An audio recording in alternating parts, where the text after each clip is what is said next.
एक समय की बात है, शांतिपुर के घने जंगल में टुनटुनी चिड़िया अपने सौतेले माँ बाप बंटी कबूतर और सुंदरी कौवी के साथ रहती थी। अरे ओ टूनी चिड़िया, जल्दी जल्दी घर के सारे काम कर देना। हम जंगल में पागल कड़कनाथ भाई की पार्टी में जा रहे हैं। जब मैं वापस आऊं तो मुझे सारे बर्तन और कपड़े धुले हुए दिखने चाहिए। मम्मी मैं 2 दिन से स्कूल नहीं गई हूँ। क्या आज मैं स्कूल चले जाऊँ? बचपन से तुमने जो स्कूल जाकर पैसों की बर्बादी की है, चुपचाप घर में रहकर जैसा सुंदरी कह रही है वैसा ही करो। ऐसा कहकर दोनों पागल कड़कनाथ की पार्टी में चले जाते हैं। सारा काम खत्म करके जब टुनटुनी इधर उधर उड़ रही थी, वह एक छिपी हुई गुफा से टकरा जाती है, जहां से चमचमाती रोशनी आ रही थी। इस पुरानी गुफा से इतनी रोशनी क्यों आ रही है, इसका पता लगाना पड़ेगा। जैसे ही वह गुफा के अंदर गई, उसने इंद्रधनुष के सभी रंगों में चमचमाते हुए हीरो का ढेर देखा। टुनटुनी की आंखें आश्चर्य से फैल गईं। क्या होगा अगर मैं इन हीरो का उपयोग घर बनाने के लिए करूं? यह पूरे जंगल में सबसे शानदार और अनोखा घोंसला होगा और इसके बाद मेरे पापा मम्मी भी मुझसे बहुत खुश हो जाएंगे और मुझे स्कूल जाने देंगे। ऐसा सोचकर टुनटुनी ने कुछ हीरे उठाए और अपने सपनों का घर बनाना शुरू कर दिया। टुनटुनी के हीरे के घर की खबर जंगल में आग की तरह फैल गई। जिन पक्षियों ने इसके बारे में सुना, उनमें कालू नाम का एक चालाक और लालची कौवा भी था। कालू अपने शरारती तरीकों और चमकदार वस्तुओं के प्रति अपने प्रेम के लिए जाना जाता था। जैसे ही उसे टुनटुनी के हीरे के घर के बारे में पता चला, उसने उन्हें चुराने की योजना बनाई। नमस्कार टुनटुनी, मैं आपके अद्भुत हीरे के घर की प्रशंसा किए बगैर नहीं रह सका। यह वास्तव में देखने लायक है, इसीलिए मैं इसे देखने आ गया। धन्यवाद कालू, मुझे खुशी है आपको यह पसंद आया। मैंने इसे विशेष बनाने के लिए बहुत प्रयास किए हैं। इससे मेरे मम्मी और पापा मुझसे बहुत प्यार करने लगेंगे। ये हीरे मेरे होने चाहिए। इन्हें पाने के लिए जो कुछ भी करना होगा मैं करूँगा। इस सोच के साथ उसने एक योजना बनानी शुरू करी। टुनटुनी, मैंने अफवाहें सुनी है कि कुछ शिकारी पक्षी आज रात आपके हीरे चुराने का प्लान बना रहे हैं। मुझे लगता है कि आपको इन हीरो को कहीं सुरक्षित स्थान पर छिपा देना चाहिए। अरे नहीं, मुझे क्या करना चाहिए कालू? मैं उन्हें अपने सपनों का घर नहीं छीनने दे सकती। तुम मुझे हीरो को सुरक्षित रखने के लिए क्यों नहीं दे देती? मैं उन्हें किसी भी खतरे से दूर अपने घोंसले में छिपा कर रख दूंगा, फिर बाद में मैं तुम्हें लौटा दूंगा। कालू क्या? टुनटुनी ने सोचा और कालू पर भरोसा करने का फैसला कर लिया। टुनटुनी ने जैसे ही हीरे कालू के हाथों में दिए, कालू का असली रंग सामने आ गया। मूर्ख चिड़िया, अब ये कीमती हीरे मेरे हैं, इन हीरों को भूल जाओ। ये सब देखकर टुनटुनी का दिल टूट गया।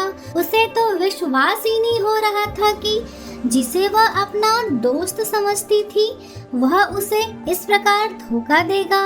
असहाय महसूस करते हुए उसने जंगल के अन्य जानवरों से मदद मांगी, लेकिन किसी ने भी उसकी मदद नहीं की। टुनटुनी चिड़िया जंगल के जादुई पेड़ के पास जाती है और उसे अपनी सारी समस्या बताती है। नहीं प्यारी चिड़िया, तुम चिंता मत करो। मैंने अब उस हीरे पर एक जादू कर दिया है। जो भी लालची और गंदे मन वाला पक्षी उस हीरे को छुएगा, वो हीरा तुरंत मिट्टी का बन जाएगा।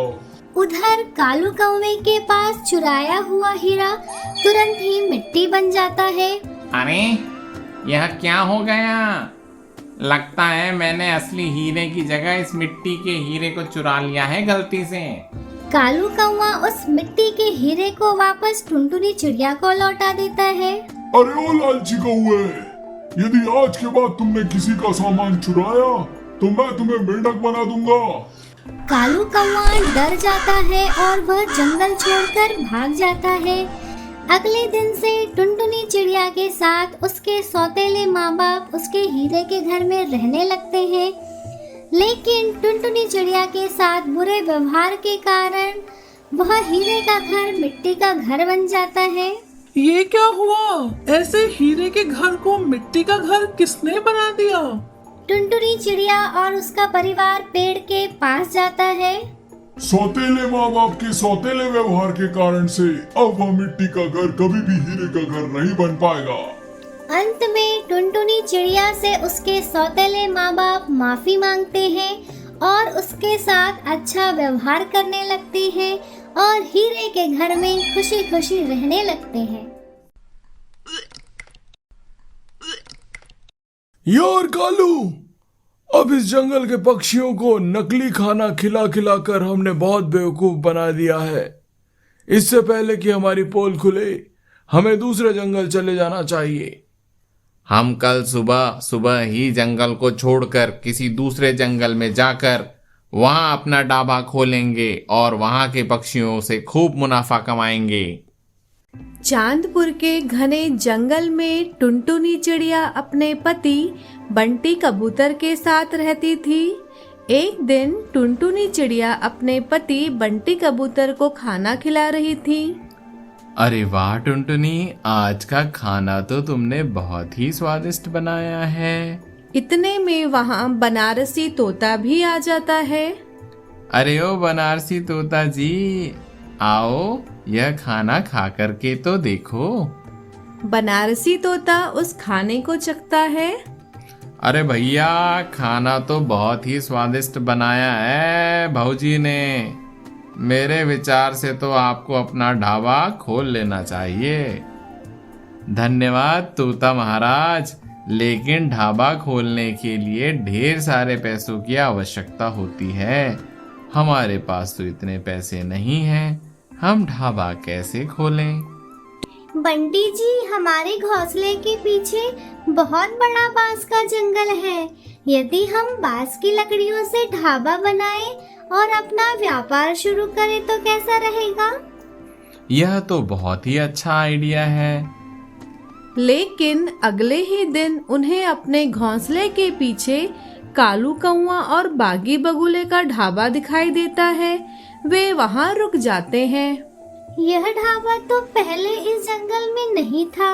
यह कब खुला? आज सुबह ही इस ढाबे का शुभारंभ हुआ है। आइए आइए, फ्री में खाइए, पैसे बाद में दे जाइएगा। टुनटुनी चिड़िया और बंटी कबूतर वहाँ से चले जाते हैं। टुनटुनी चिड़िया और बंटी कबूतर बांस के जंगल पर रुककर हम तो अपना ढाबा खोलने जा रहे थे, लेकिन दूसरे जंगल से आए पक्षियों ने पहले ही अपना ढाबा खोल लिया है। अब हम क्या करें? दूसरे पक्षियों के ढाबा खोलने से क्या होता है? हम अपना बांस का ढाबा जरूर खोलेंगे। टुनटुनी चिड़िया और बंटी कबूतर दिन रात मेहनत करके बांस के पेड़ों से बांस का ढाबा तैयार कर लेते हैं। टुनटुनी चिड़िया के बनाए स्वादिष्ट खाने को चखने जंगल के सभी पक्षी आते हैं। वाओ, सच अ डिलीशियस फूड। ऐसा खाना तो मैंने शहरी जंगल में भी नहीं खाया है, और यहाँ पर खाना भी बहुत सस्ता मिल रहा है। बहुत जल्द ही टुनटुनी चिड़िया का ढाबा प्रसिद्ध हो जाता है। कालू भाई, इस कबूतर और चिड़िया ने हमारा धंधा इस जंगल में फैलने से पहले ही समेट दिया है।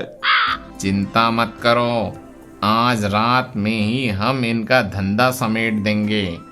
उस रात कालू कौवा और बागी बगुला टुनटुनी चिड़िया और बंटी कबूतर के ढाबे में चुपचाप आग लगाकर भाग जाते हैं। हम तो बर्बाद हो गए।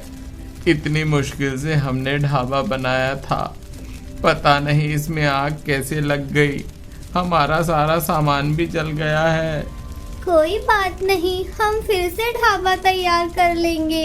यदि हम खूब मेहनत करें तो हम नुकसान की भरपाई कर सकते हैं। टुनटुनी चिड़िया और बंटी कबूतर फिर से मेहनत करके एक दूसरा बांस का ढाबा तैयार कर लेते हैं।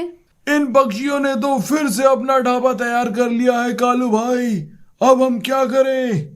कोई बात नहीं, इनके बांस के ढाबे में अब कोई नहीं आने वाला है। वैसे भी हमारा ढाबा पक्की ईंटों से बना हुआ है। अचानक जंगल में बारिश शुरू हो जाती है और मूसलाधार बारिश होने से वहां पर बाढ़ आ जाती है।